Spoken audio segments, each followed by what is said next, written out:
My name is Evan.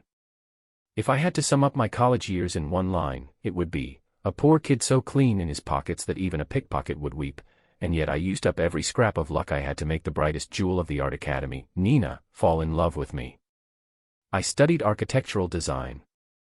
In my senior year, everything I owned was a second-hand laptop whose cooling fan sounded like a tractor, and pencil lead smudges that stained my hands. And Nina. She sat in the sunlight wearing a white cotton dress. Even when she quietly sketched a still life, she exuded a poise and nobility as if she'd never had to worry about making a living. We fell in love, passionately. Back then I believed that with love, even if I took her to the school back gate every day for an 8-yuan fast food meal, the air itself would taste sweet. Until the day of graduation, reality landed like a sharp slap, hard across my youthful, proud face. It was a rare downpour. Nina's parents had arranged to meet me at an upscale cafe in the city center. I was wearing what I thought was my most presentable outfit, the only white shirt I owned that hadn't pilled, and sat awkwardly on the sofa. The air smelled of coffee and pastries, but their price was probably equal to half a month's food budget for me. Nina's mother lifted her cup without even meeting my eyes, her voice calm but each word like a knife. Evan, we've looked into your family. You're studying design, which sounds respectable, but in this city, the down payment on a home could sink you for 30 years. Nina has never known hardship, she deserves a future without worries. With you, she'll only suffer. Nina sat beside me, her eyes rimmed red like a rabbit's. She gripped my hand so hard her knuckles went white. Mom. Evan is talented, his designs have won awards. We can endure hardship, I don't care. Nina's voice was choked with tears as she desperately tried to explain to her parents. Nina's father slammed his hand down on the table. Nonsense. Can talent put food on the table? Wait until the landlord kicks you out, let's see if you still don't care then. I watched the tears at the corner of Nina's eyes. In that moment, the man's pride and his fear of losing her twisted wildly together in his chest. I took a deep breath and sprang to my feet so forcefully that my knee banged against the edge of the table. The pain made me gasp, and the previously stern atmosphere instantly took on an awkward edge. But I couldn't bother rubbing my knee. I craned my neck and stared straight into Nina's parents' eyes. Uncle, Aunt. I know I have nothing right now, I can't even pay for this table of coffee. But I'm begging you to give me a chance, just 2 years. 2 years' time. And if I can't give Nina a future she can rely on, you don't need to kick me out, I'll leave on my own. Nina stared at me in shock, then suddenly dropped to her knees on the blanket with a thud. Crying, she said, Dad, Mom, please, just 2 years. If after 2 years he's still like this, I'll follow your arrangements and go to the blind dates. The private room sank into a deathly silence. Nina's father looked at us, then glanced at the torrential rain outside, and finally sighed, 2 years. Evan, no one in the business world waits for a poor kid. But if after 2 years you're still a draftsman working for someone else, then please willingly let go. Okay. I turned my head, looked at Nina's tear-streaked face, and then answered each word deliberately. That day I carried Nina on my back as we walked down the street after the storm. The standing water reached past my ankles, my shoes were full of water. Nina lay across my back, her tears wetting the nape of my neck. Evan, have I become a burden to you? Don't be ridiculous. I jostled her and, deliberately adopting a light tone to mask the weight in my chest, said, You're my biggest VIP client. Don't worry, your husband here is going to be a future design master. Within 2 years, I'll cover the biggest office tower in the city center with LED screens spelling out your name. Pfft. Nina burst into a laugh through her tears and tapped my shoulder. Brag all you want, I'm not accepting such tacky declarations. The next 2 years, I lived like a wound-up maniac. I got recommendation letters from several university professors, and with 2 roommates who harbored the same dream, we set up a small architectural design studio. The so-called company was actually a basement in the suburbs. In summer it steamed like a sauna, in winter my fingers stiffened on the keyboard from the cold. To save money, we ate instant noodles for 6 months straight, so much that later the smell of braised beef would make me gag. Evan, the client sent back the commercial street project again. Our partner Zach slammed a stack of drawings on the table, clutching his hair in frustration.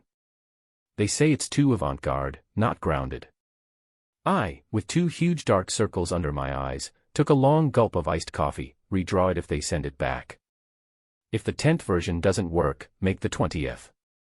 If the client wants something grounded, I'll ground it in the underworld. Revise.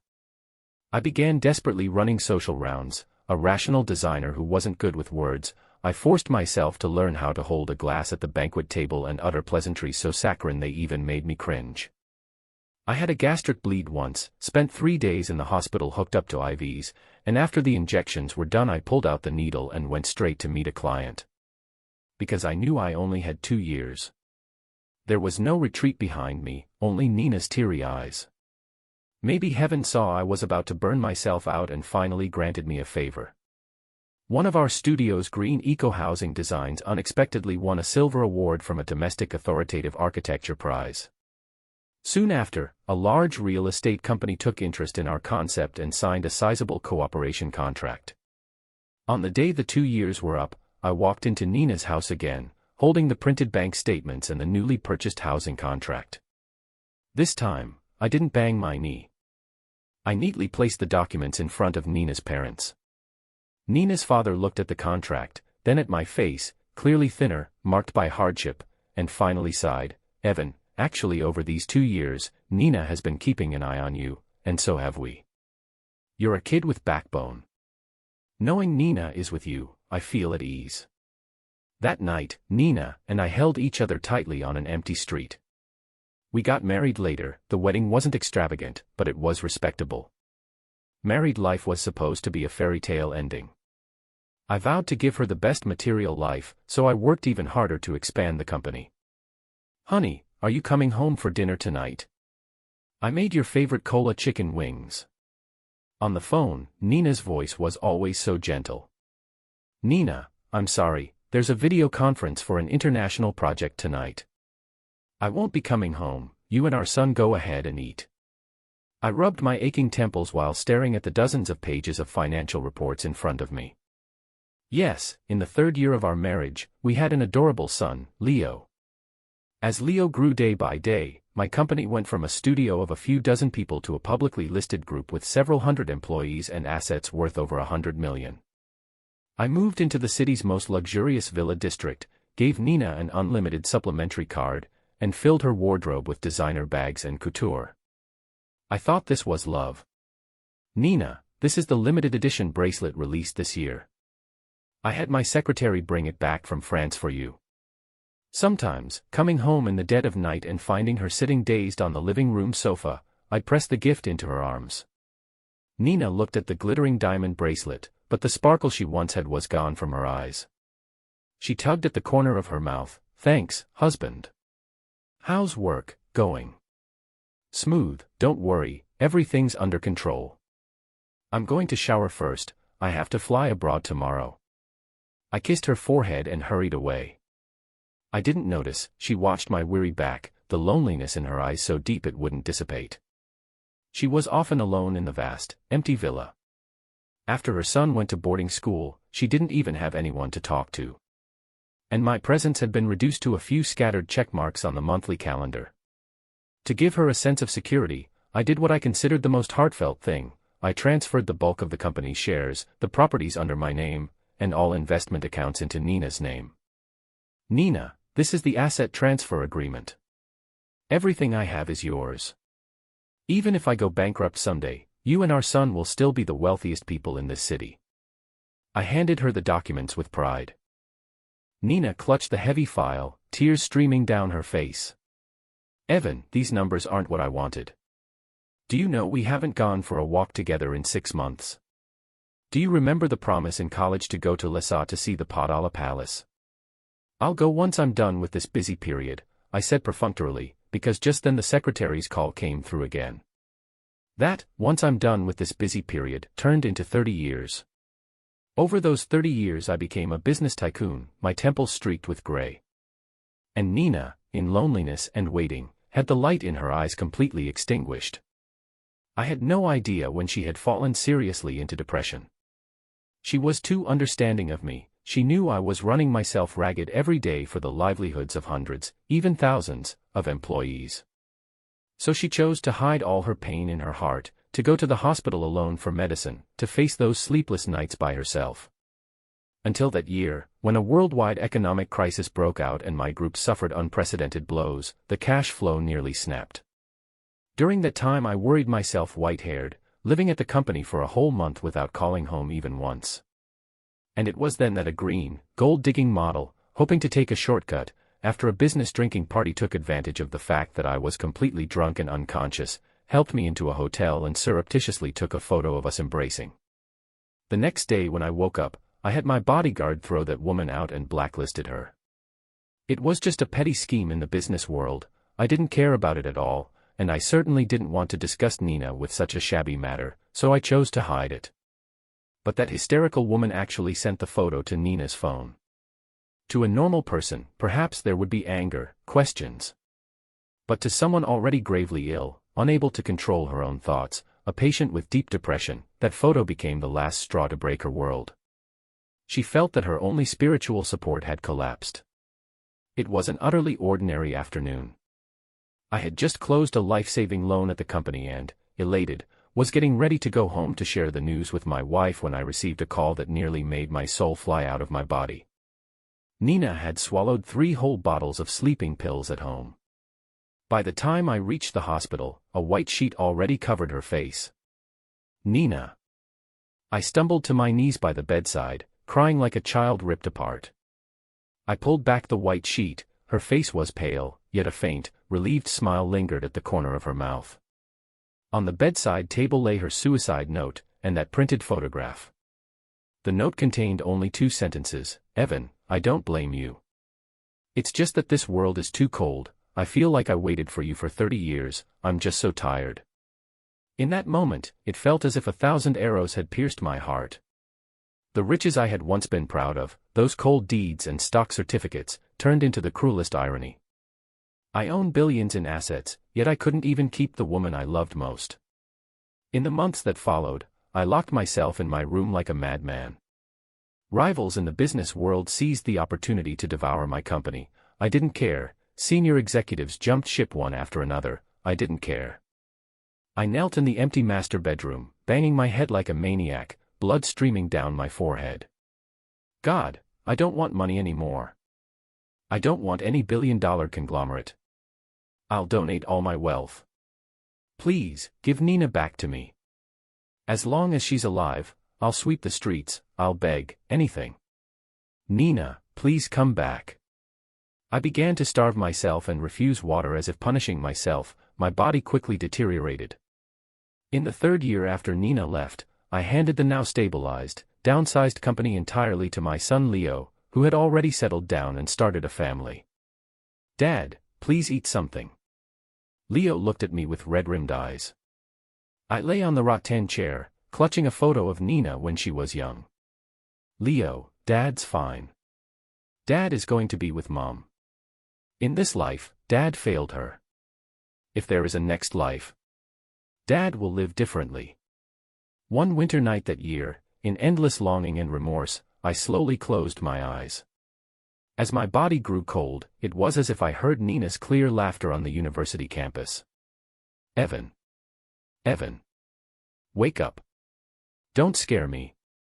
A violent shaking came at my ear, accompanied by a sharp, tearful voice. I shot my eyes open, and what met me were decades-old honest decorations and the faint aroma of coffee in the air. The view before me cleared from a blur. Nina, hair in a high ponytail, wearing a white cotton dress, her face streaked with tears, was gripping my arm tightly. Sitting opposite were Nina's father, his face ashen, and her mother, expressionless. I was stunned. I instinctively touched my face. The skin was tight, no wrinkles. I looked at my clothes, an old white shirt washed pale, the shoulder even slightly coming apart at the seam. Most importantly, my knee throbbed faintly. Nina's father said coldly, Evan, you just said, 2 years.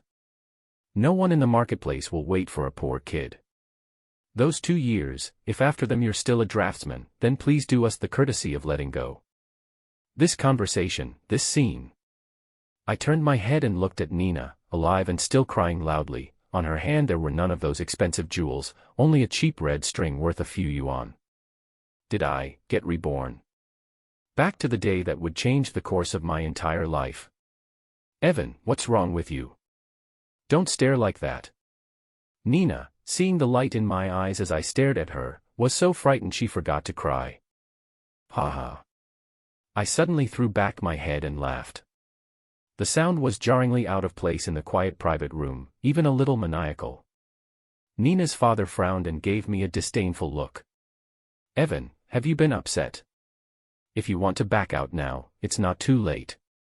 No, uncle. I snapped my laughter shut, and an unprecedented sharpness flared in my eyes. It was the gaze of someone who'd weathered 30 years in the cutthroat business world and once ran a multi-billion-dollar conglomerate. Nina's father was taken aback by my look and instinctively leaned back. How had this young man suddenly acquired such a terrifying air? Like an old fox worn thin by the world. Uncle, aunt. I stood up, and this time I deftly avoided the corner of the table, smoothed my cheap shirt, and spoke in a steady, strong voice. 2 years, it's a deal. 2 years from today I will come back with an A-level qualification and a purchase contract for a downtown apartment, and formally come to take Nina as my wife. If I can't do it, on that day 2 years from now I will walk away from Nina of my own accord. Moreover, I will leave every penny I earn in those 2 years to Nina as compensation for emotional damages. But, uncle, you'd better start scouting wedding venues ahead of time, because I'm the sort of person who's never used to losing. My tone brooked no argument, carrying an irresistible confidence. Nina's mother stared blankly for a long moment, then stammered, You child, how did you suddenly become a different person? Because I suddenly had an epiphany. I bowed deeply to Nina's parents, then grabbed the stunned Nina. Uncle, aunt, we'll take our leave now. See you in 2 years. Pulling Nina out of the cafe, the torrential rain outside had just stopped, and the air was full of the sweet scent of earth. A beautiful rainbow hung in the sky. Nina shrugged free of my hand and glared at me, fuming. Evan. You scared me to death just now. You were smiling like a big villain. And the way you were talking, how were you even more like a boss than my dad? I looked at the lively girl before me, my heart overflowing with a vast, blissful feeling. I suddenly pulled her into my arms, holding her so tightly it felt as if I were trying to press her into my very bones.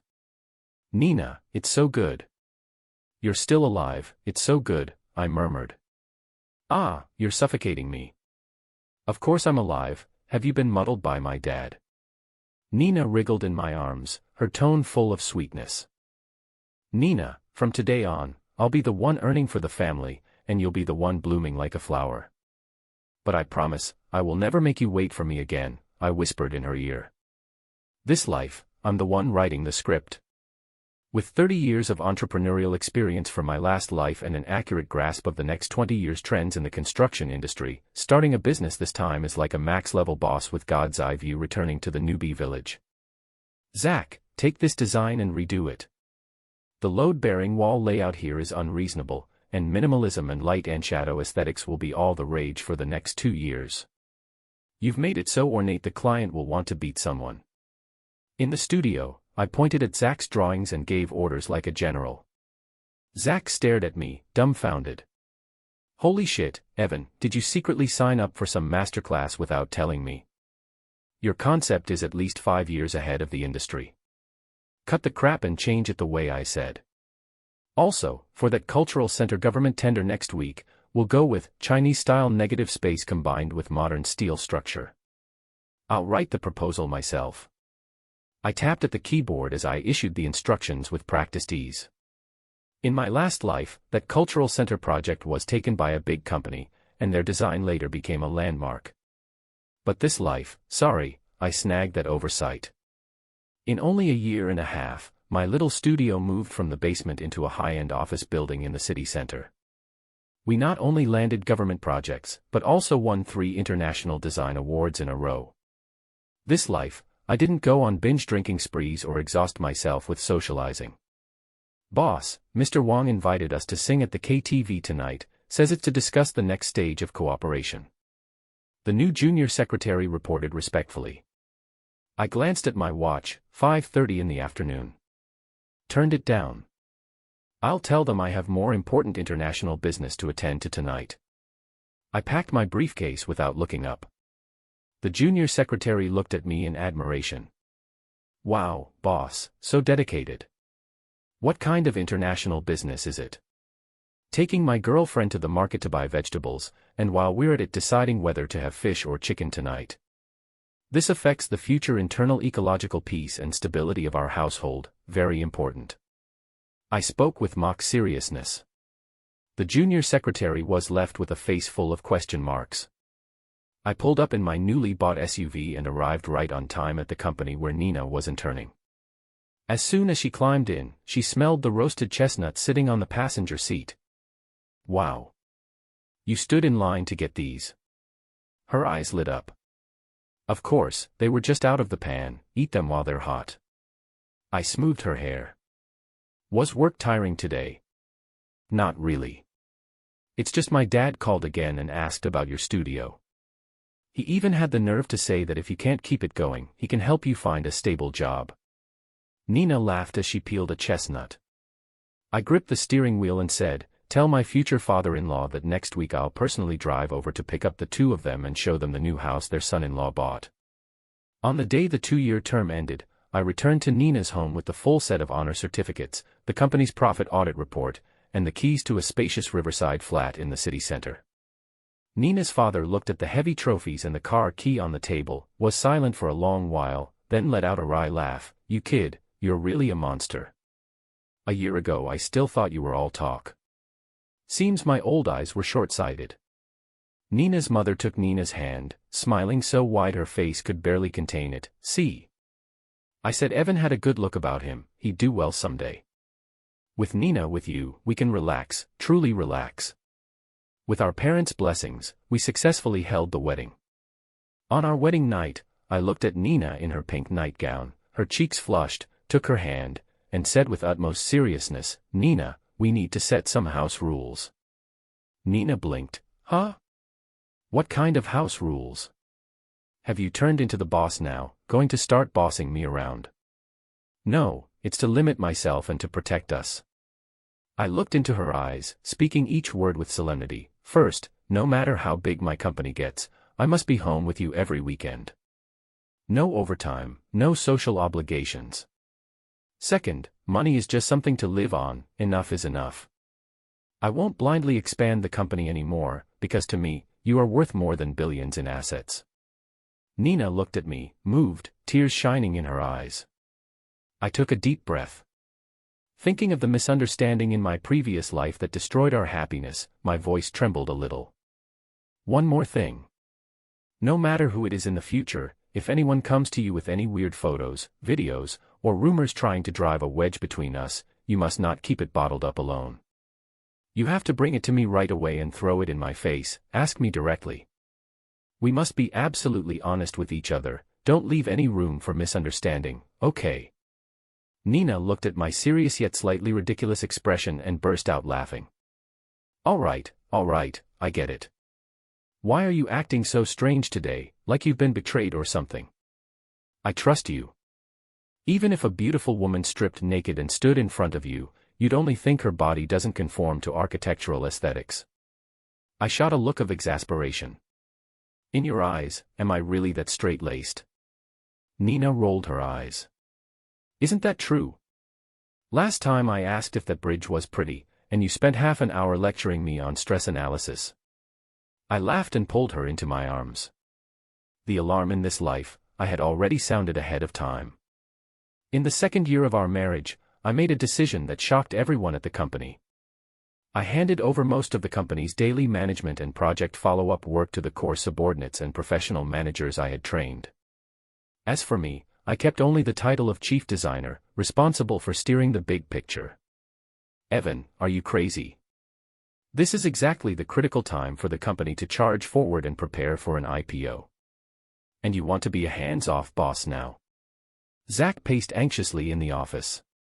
I leisurely brewed a cup of coffee and basked in the sunlight by the window. Why go public?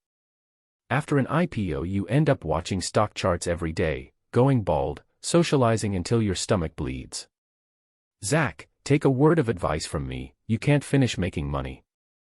Make so much you don't even have time to watch the sunset with your wife. What kind of life is that? Zach rolled his eyes. Cut the philosophy. You just want to slack off and spend time with your wife. Congratulations, you answered correctly, but sadly there's no prize. I grinned, grabbed my coat, and left. In this life, I thoroughly embraced the principle of enough money to live on. No blind investments, no reckless expansion. The company stayed at a healthy, stable medium size, large enough to guarantee my family a life of great comfort, but not so big that capital could hold me hostage. I had plenty of time. Nina, pack your bags, we're leaving. That day I slapped 2 plane tickets to Lhasa down in front of Nina, who was reading a novel. Nina froze, then suddenly sprang up, hugging my neck like a little girl. Wow. Evan. You really remembered the promise from junior year. Of course, your husband's memory is top tier, I said, raising an eyebrow with pride. We went to Lhasa. At the foot of the Potala Palace, beneath a sky so blue it had not a speck of impurity, Nina wore local clothes, her cheeks made all the more adorable by the Highland flush. I held my DSLR, constantly capturing her smiles. In the last life, this place became the regret written into her farewell letter. In this life, I will make sure her footsteps tread every place she ever wanted to go. We also went to Dali and rented a sea view room by Arai. In the evening, we sat on the terrace, feeling the gentle breeze and watching the sun slowly sink into the water. Evan. Nina leaned on my shoulder, holding a cup of warm milk. I feel so happy right now. Sometimes it's almost unreal, like a dream. She spoke softly, her eyes a little glazed. My chest tightened slightly. The shadow of the life I'd lived before made me highly alert to any trace of sentimentality in her. I immediately turned around, cupped her face in my hands, and put on a fierce expression on purpose, not real. Do you want me to bite you, help you verify whether you're dreaming? Aya, you belong to the dog zodiac. Nina laughed and swatted my hand away. Nina, this isn't a dream. I dropped the joke and gently kissed her forehead. This is the life we deserve.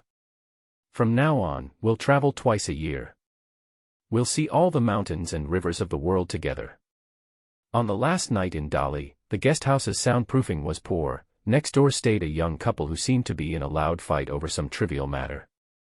You don't love me at all. All you care about is your work, the girl cried. I work hard for our future. How can you be so unreasonable, the boy roared.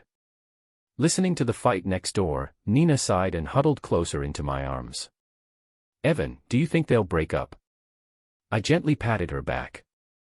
If they don't know how to stop and wait for each other, most likely yes. That's why I make time for you, Nina. I don't want our life to end up with nothing but cold money and endless complaints. Thank you, husband. Nina nuzzled against my chest, her voice growing softer until she fell into a deep sleep. I watched her serene sleeping face, my heart melting. Depression. In this life, with my constant, meticulous care, not even a hint of it will dare show up. Life always manages to stir a ripple when things are at their calmest. Not long after we returned from Dali, Nina became pregnant. The day I learned the news I was so excited I almost picked up the attending doctor in the hospital corridor and spun him around, drawing glances from the pregnant women and their families nearby. Doctor, please control your emotions. Your wife needs rest right now. The doctor pushed up his glasses, barely suppressing a smile. Okay, doctor. No problem, doctor. Thank you, doctor. I babbled incoherently. After we got home, Nina was immediately promoted to the priority protected person in our household. However, when Nina was 4 months pregnant, the crisis that in the previous life had destroyed our family like a ghost appeared again, this time, unexpectedly, in a different form. That afternoon I was in the study poring over a design for a child's room, preparing to personally design the nursery for the baby about to be born. Nina was sitting in the living room watching TV when her phone suddenly emitted a sharp, urgent ring. Immediately after, I heard a thud from the living room, as if a cup had fallen onto the rug. My heart gave a jolt, a kind of muscle memory and alertness from a past life surged through me in an instant. I practically tumbled out of the study.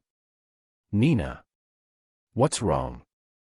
Nina looked a little pale, staring fixedly at the phone on the rug, her hand trembling slightly. I rushed over and snatched up my phone. The screen showed an image sent from an unknown number. When I opened it, a cold sweat immediately broke out.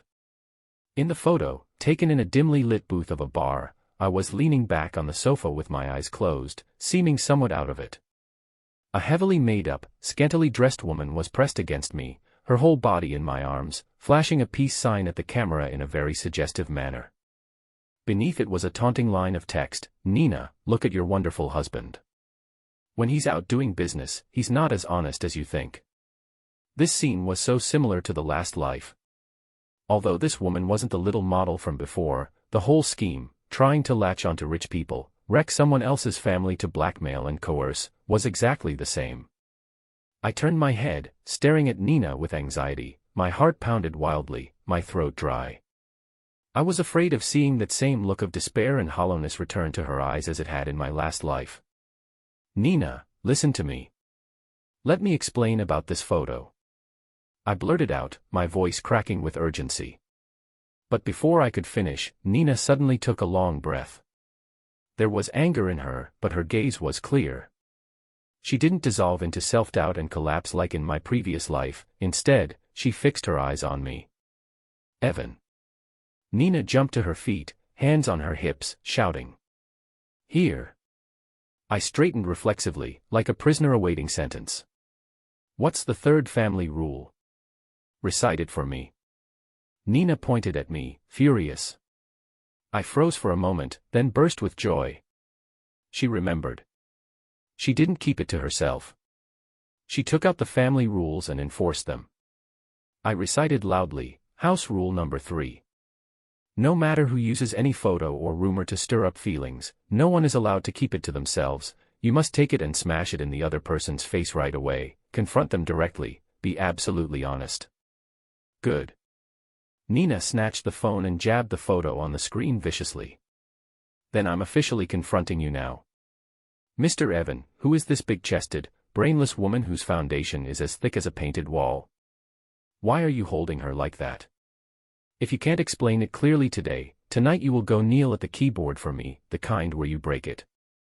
When I heard, "kneel at the keyboard," I didn't get angry at all, on the contrary, I nearly cried with excitement. This is the Nina full of everyday life, healthy, who can lose her temper and get jealous. This is my Nina alive and well, not tormented by depression. "Nina, my dear wife, listen to me carefully." I quickly helped her back onto the sofa, then took out my phone and pulled up a recording and screenshots from the surveillance footage from a few hours earlier. Having once been burned by a scheme in the cutthroat business world, I've become an old hand at guarding against these honey trap and gold digger tactics in this life, leaving no loose ends. This is from noon today, the recording of me talking with General Manager Zhang from Hongda Group about a project at the Blue Note Bar. I played the audio. In the audio, my voice soon came through, a little slurred but lucid. "Mr. Zhang, I'm just going to the restroom." "Hey, miss, please stay away from me, you stepped on my shoe." "Waiter. Waiter. Help move this drunk woman away." Then came the woman's coquettish voice, "Evan, don't go, have another drink." Immediately after was the bodyguard's voice, "Ma'am, show some decency, stay away from our boss." I turned off the audio and took out the bar surveillance screenshot the bodyguard had sent me. The image clearly showed that the woman, seizing the brief 2-minute gap when the bodyguard went to fetch my coat, had bribed the waiter, deliberately edged up to me as I slumped drunk on the sofa, and taken a surreptitious photo with her phone. "Babe, look, this angle is clearly a clandestine shot." Less than 30 seconds after she finished filming, the bodyguard forcibly separated her. I pointed at the timestamp on the surveillance still. "And anyway, I hardly drank today. Before coming back I even sat in the car with the air on for half an hour, just so I wouldn't come home smelling like alcohol and bother you and the baby." Nina studied the waveform of the recording and the surveillance screenshots carefully. A few minutes later her expression completely softened, and she couldn't help but let out a little snort of laughter. "That woman is ridiculous, terrible at covert photography," Nina sneered, pursing her lips. "Her taste in men is awful too. How did she pick you of all people, you totally romance-free straight guy?" The anxiety that had been knotting my chest finally eased completely. I instinctively pulled her into my arms and wiped the cold sweat from my forehead. "Babe, you scared me to death just now. I almost thought I'd be sleeping in the living room tonight." "Humph, you get off easy this time." Nina leaned against me, toying with my buttons. "But, Evan, thank you." "For what?" "Thank you for the house rule you set before. If that rule hadn't been there, seeing this photo today might really have made me quietly miserable for a long time. I would have let my imagination run wild, wondering if you were disgusted by how I look while pregnant, or if there was someone else outside." Nina's voice was a little low. "Pregnant women are prone to overthinking, but you were so frank just now, laying out all the evidence in front of me. I suddenly felt reassured." I held her tightly, closed my eyes to hide the tears welling up at the corners. "You fool, I told you, this life I will never let you suffer even the slightest grievance." Later, I had the company's legal department sue that woman who had filmed and blackmailed us, and while we were at it, we traced the roots back to the people who had ordered her, those competitors who tried to extort project benefits from me by such means, and uprooted them all at once. The tactics of the marketplace, I spent 30 years mastering them. Think you can play this game with me? It's practically courting death. A few months later, outside the hospital delivery room, I paced anxiously up and down the corridor. Even having been through it once, that tense anticipation of new life still made my palms sweat. "Evan, stop pacing, you're making me dizzy." "Nina's lucky, nothing will happen to her." Zach, who had come along to keep me company, sighed helplessly. "You don't understand, it's my wife who's suffering in there." I shot him a glare. At last, a sharp cry of a newborn shattered the corridor's silence, and the delivery room door opened. "Mr. Evan, it's a boy, mother and child are safe." The nurse smiled as she pushed the cart out. I didn't even glance at that wrinkled little brat first, instead I threw myself straight at Nina, who was pale and drenched in sweat. I took her hand, pressed it to my mouth, and kissed it fiercely. "Nina, you did well." Nina smiled weakly and looked at the baby being held by the nurse at her side. "Evan, look, he looks like you." "Nonsense, he clearly looks more like you." "He's so handsome, when he grows up he'll definitely be a heartthrob who makes thousands of girls swoon," I said with a laugh. "In this life, our son's name is still Leo. But his childhood is completely different from the last. He wasn't sent off to some cold, distant boarding school.